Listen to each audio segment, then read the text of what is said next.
Bem-vindos ao meu canal Vinho com Experiência. Eu sou Fábia Ginsky, idealizadora e criadora do método WineShare, que é um formato especial de realizar eventos com experiência através do vinho, unindo pessoas por essa afinidade. E esse canal é o meu veículo que eu consegui para dividir com vocês o que eu tenho aprendido nesses anos e que eu apliquei no meu negócio, que me rendeu os melhores frutos. No vídeo de hoje eu vou falar sobre um dos 4 pilares que regem o método WineShare, que é a comunicação afetiva e efetiva.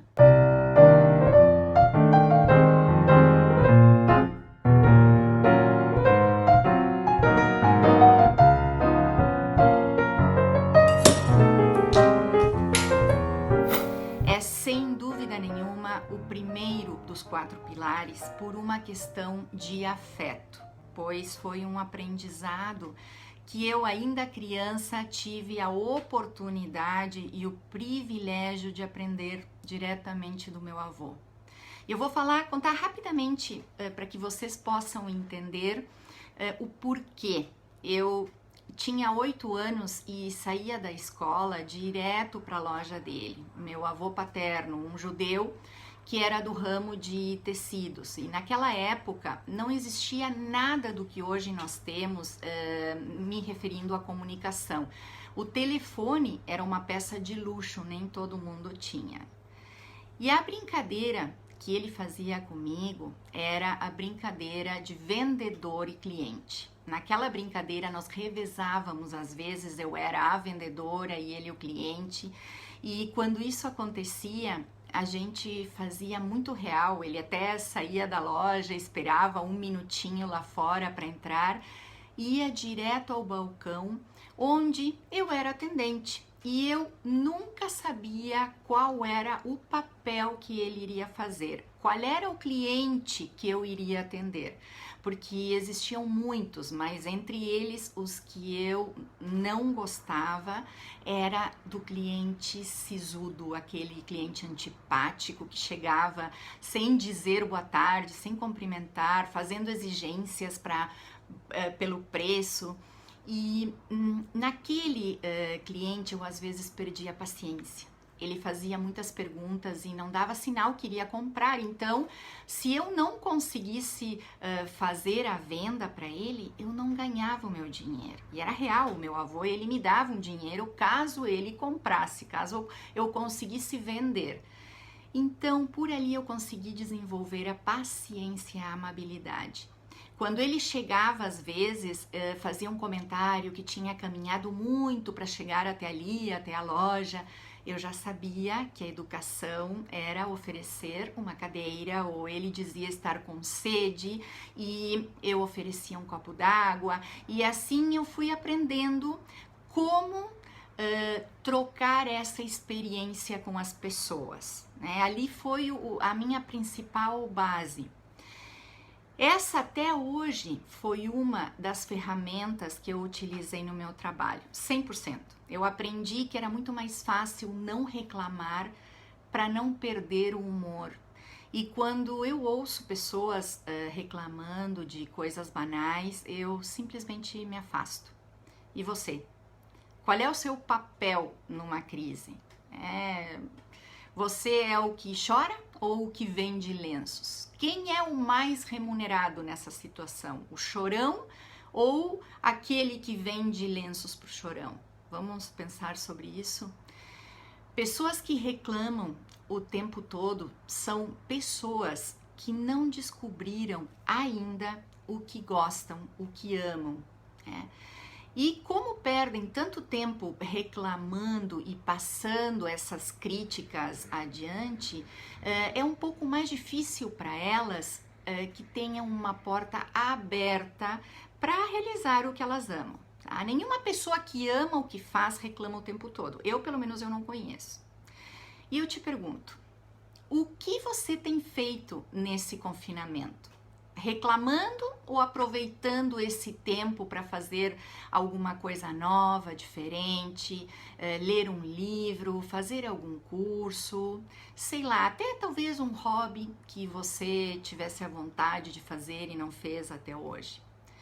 Gente, nós somos debutantes num mar de incertezas que há décadas a gente nem imaginava viver isso aí. E é tão louco tudo isso que estamos vivendo numa tecnologia incrível, nunca vista, e damos graças a Deus por viver num tempo com tantas facilidades, né? Nós temos ao nosso alcance tudo, porém, uma solução pode se tornar um problema, que é a falta de tempo, que gera muitas outras faltas, como, por exemplo, a falta de paciência com as pessoas e às vezes as pessoas mais próximas, né? Cultivar hábitos fora dessa tecnologia, por exemplo, ler um livro, deixar o celular por 2 ou 3 horas e fazer um programa com a gente mesmo, né? Tomar um café conosco, até tem um livro que tem esse título que é muito bom, depois eu vou colocar para vocês. Um hobby, né? E a gente sempre precisa estar conectado, sabe? Virou uma regra, um hábito isso. E essa conexão desmedida, ela gerou um defeito em nosso mercado, grande, que é um defeito, é a comunicação superficial ou artificial. Nós não falamos mais ao telefone, nós mandamos mensagens que são interpretadas de diferentes formas. A frase escrita, aquela mensagem de texto, não é a mesma interpretação quando se é falada. O tom de voz, ele dá o tom da mensagem que você quer passar, delicadeza ou não. Quando você fala com uma pessoa, você utiliza todas as formas possíveis de conquista quando quer. E na escrita já é mais fácil, mais objetiva, mas fica sem saber qual é a real expressão da pessoa. E outra coisa são aqueles e-mails, manada, grupos de WhatsApp que perdem total compostura. Muitas pessoas perdem ali. E o resultado disso é uma avalanche de falta de educação. Muitas pessoas pensam que estão se comunicando com robôs por terem um aparelho aqui e esquecem de pensar qual é a imagem que deixam do outro lado. Qual é a imagem aí que você está tendo de mim?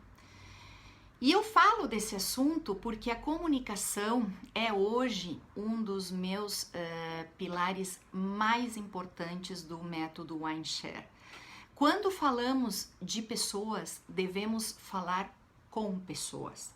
Mas é óbvio? Sim, mas nem todo mundo faz. O que é simples, às vezes, nem sempre é fácil de fazer. A boa educação e o bom comportamento, quando utilizamos no quesito empresarial sobre como comunicar ao cliente, é uma parte fundamental em qualquer negócio. Ele decide a venda ou não. O profissional que sabe usar as funções comunicativas é visivelmente mais atraente e certamente transmite ao mundo que gosta do que faz. Isso é sem dúvida uma legítima influência em qualquer mercado. Um exemplo que eu vou passar para vocês é sobre o RH das grandes empresas que hoje, veja bem, mudaram o foco do seu recrutamento para cargos especiais quando são relacionados à comunicação ou que precisem usar estratégias de aproximação com o público-alvo. Empresas de grandes negócios que precisam ter ali o cliente na frente. Antes, a experiência era um ponto indiscutível para contratar experts em determinada área. Hoje a procura mudou. A procura é por líderes que possam ser chamados por um codinome, que eu vou dizer um deles, porque tem vários, que é gerente de projeto, né? Que seja capaz de liderar pessoas com habilidades em gestão humana E se tiverem experiência naquele negócio, tudo bem, melhor ainda. Mas caso não tenham, essas empresas preferem ensinar a ocupação a ensinar o formato da comunicação, porque a liderança não se ensina, ela se adquire com o tempo, masterizando, trabalhando com pessoas. Dentro do meu meio de trabalho, que eu prefiro dizer que é o meu meio de vida, porque eu realmente amo o que eu faço, o meu relacionamento é transparente, a minha comunicação ela é padronizada de acordo com o meu coração, de acordo com os meus princípios básicos, que um deles eu contei no início do vídeo, que faz parte da minha história e que eu tenho tatuado na minha memória.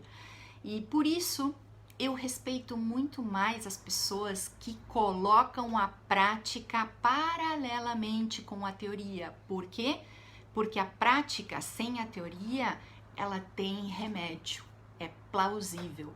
Mas a teoria sem a prática não tem a mesma validação. Nós precisamos viver, respirar o que nós aprendemos. Se nós repetimos coisas que só nós sabemos de alguém e que não registramos, nós não vivemos aquilo. Nós estamos vivendo a realidade de outros e não a nossa. Por isso eu faço questão de repassar as mesmas possibilidades que eu tive, dividindo com quem quiser fazer o seu melhor. E se eu puder ajudar pessoas que querem fazer eventos com experiência, melhor ainda. Como eu acredito que a comunicação é o caminho mais curto para o sucesso ou fracasso, em qualquer área, eu vou falar da minha área pessoal. Eu uso em qualquer momento da minha vida, até quando eu vou na padaria, sim. As formas de comunicação, hoje elas mudaram e continuam mudando constantemente. Mas o que não muda é a nossa sensibilidade para aceitar e reproduzir em cada plataforma digital o nosso melhor, o nosso eu. Sim, é digital, é tecnológico, sim, mas somos nós que estamos apresentando a nossa marca. Então, vamos definir quais são as melhores? Eu vou te contar as que eu uso muito. Primeiro, eu uso muito o e-mail. Ele é uma das ferramentas mais confusas hoje. Mas por quê? Porque a gente recebe trocentos e-mails que vêm disparados de tantos lugares, que a gente mesmo deixa o nosso contato, né? Não lembra desse detalhe depois, porém a ferramenta mais segura para receber informações importantes de compras seguras. De vários documentos que recebemos, nós recebemos tudo por e-mail, tudo é feito por ali. Mas a gente precisa usá-lo com parcimônia, porque dependendo da nossa utilização com o cliente, ele vai ser a temperatura do interesse que você causará no seu prospecto. Um exemplo, se você recebe 30 e-mails por mês de uma empresa, será difícil você achar esse produto relevante, interessante. Mas se você receber somente comunicações importantes, especiais, atraentes, você poderá intensificar esse interesse e até ler, não é mesmo? Eu, por exemplo, recebo muitos e-mails que nem sei do que se tratam, porque eu sei que são daquelas fontes que vêm enxurradas e quando a enxurrada é grande, deixa de ser interessante. Pensa nisso, pensa no over-delivery da comunicação. A segunda ferramenta, o WhatsApp. Gente, o WhatsApp, como foi mesmo que a gente era antes dessa ferramenta? Vocês lembram? Vocês sabem? Sim, eu lembro. Nós tínhamos muito mais foco e não estávamos 100% disponíveis o tempo todo. Nós tínhamos regras sem saber. Porém, a ferramenta veio e trouxe inúmeras possibilidades, mas entre elas, aquela camaradagem dos grupos que tem comentários ativados e que são de trocentas pessoas que nem se conhecem, mas falam qualquer coisa, o que vem na cabeça a qualquer hora. Pelo amor de Deus, isso é terrível. Mas agora já existe uma regrinha básica que você silencia, graças a Deus, e tem aqueles administradores que são extremamente sensatos que desativam os comentários, porque se o grupo for de interesse, é ótimo receber notícias, informações, coisas interessantes, relevantes, mas não há necessidade de receber só ok, emoji, bom dia, boa noite. Isso ajuda?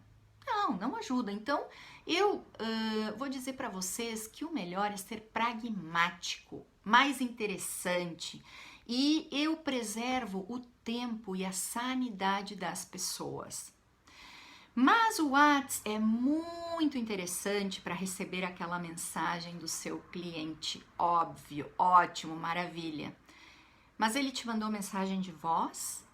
Perfeito. Ele é o seu prospecto e pode tranquilamente mandar e se expressar do jeito que ele quiser. Às vezes, as pessoas não têm tempo nem visão para escrever detalhes do que elas querem. Mas o seu papel ali é muito importante porque tu precisa ser profissional. Claro que eu te recomendo a que você responda brevemente e, se for o caso de voz, que você seja muito objetivo, né? Ah, Fábio, mas se ele me mandou mensagem de voz, por que eu não posso fazer também? Então, você pode fazer o que quiser, pode fazer tudo. Eu estou te falando o que eu faço e como eu consigo manter a minha comunicação prática, agradável e certeira até hoje, segundo os meus queridos clientes, que eu já ouvi, modéstia à parte, muitos elogios, que eu sou objetiva sem perder a delicadeza, né? Quer melhor feedback que esse? O WhatsApp, sendo essa ferramenta tão instantânea, atual, ela avisa a outra pessoa que você está online. E aí pode se tornar uma faca de dois gumes também, porque se ele sabe que você está olhando para aquela mensagem e você não responde, pode parecer algo muito, mas muito antipático. E a gente sabe que nem sempre a gente pode responder, mesmo estando online, porque às vezes a gente está falando com outra pessoa e não tem como falar com duas pessoas ao mesmo tempo. Ele que pense o que ele quiser, tudo bem. Porém, é inevitável a impressão, ela vai ficar registrada. Então, quando acontece isso comigo, se eu tenho que dar uma resposta mais elaborada e não tenho aquele tempo, eu coloco: assim que eu puder, eu te respondo do jeito que você merece. Então a pessoa fica tranquila que você leu, que você não ignorou e que você ainda se importou em responder para acalmá-la. Gente, eu deveria cobrar por essa dica, sabe? Porque ela é preciosa, né? Mas brincadeiras à parte, acredite que se você conquistar e deixar a sua marca comunicativa como uma pessoa objetiva, transparente, delicada e sensível, você está à frente de muitos e por muito tempo. Sabe por quê? Porque a tecnologia é boa demais, porém deixou as pessoas impacientes. E aquelas que são ocupadas demais dão preferência às pessoas mais leves, que são claras e passam o recado sem ter que fazer um discurso, né? E o número 3, que é o telefone, alguém por aí ainda usa? Deve usar sim, né? Porque é a plataforma mais antiga do novo tempo, mas infelizmente virou uma baderna. Graças ao senhor telemarketing. Eu, para falar a verdade, eu tenho pânico de atender. Mas precisamos saber que nem tudo é telemarketing. Até ali, Até a pessoa do telemarketing, ela precisa entender que você é uma pessoa cordial. Também não precisa escutar tudo, mas você já sabe que é, então só agradeça e diga que não está interessada, não xingue, fica feio. Ou caso você estiver interessado, peça o fone da pessoa que quando você quiser retorna. Então, falando tudo isso, eu vou repassar as dicas. Pergunte ao seu prospecto como e quando ele prefere ser comunicado das suas novidades. Antes de mais nada, veja qual é a preferência da comunicação dele. Isso conta muitos pontos ao seu favor. Se for e-mail, personalize, faça aquela coisa pessoalizada e tenha espaços de tempo para reenvios, não sufoque. Se torne interessante, né? É uma das ferramentas mais importantes. Se for por WhatsApp, mande a mensagem também personalizada de texto, num horário conveniente e nunca coloque o seu cliente em listas de transmissão ou grupos sem o consentimento dele. É uma invasão de privacidade, né? E se for o telefone, antes de ligar, mande uma mensagem para saber se o seu cliente pode falar.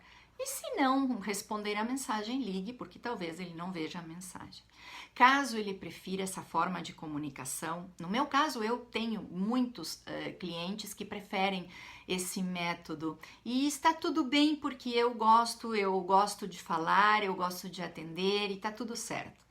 Seja qual for a comunicação que o seu cliente escolheu, tenha em mente que ela deve ser gentil, objetiva e transparente.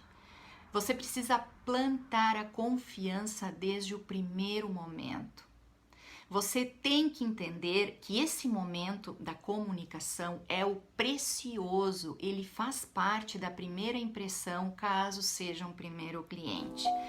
Então, dito todas as minhas dicas especiais, as que eu uso, eu espero ter ajudado, né, e mando um beijo enorme e até a próxima.